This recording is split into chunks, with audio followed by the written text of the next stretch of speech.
So the boss of the whole union was Jerry Diaz. And look at the news. This is incredible. Former Unifor boss Jerry Diaz accepted $50,000 from supplier of COVID-19 rapid test kits, union alleges.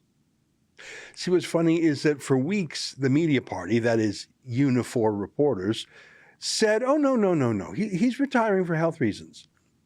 But did you think Unifor reporters would accurately report about Unifor, especially news that their boss took a bribe to promote the COVID agenda?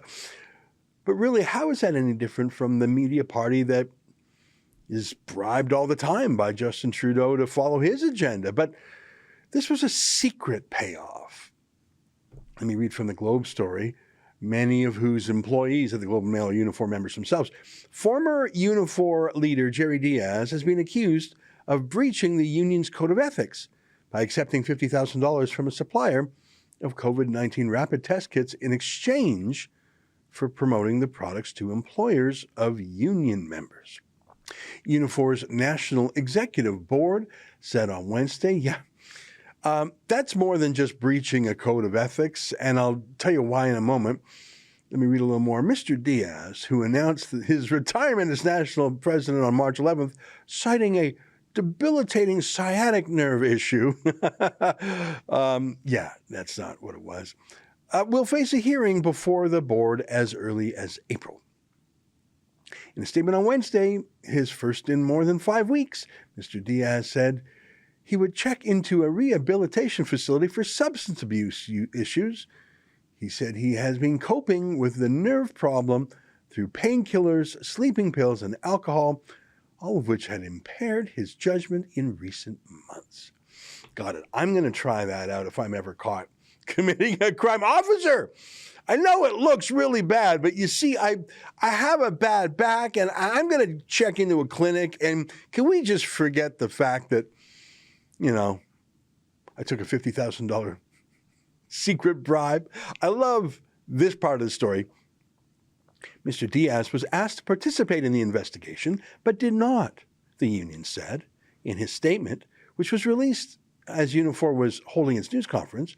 Mr. Diaz said he was unable to take part in the investigation on the advice of his physician.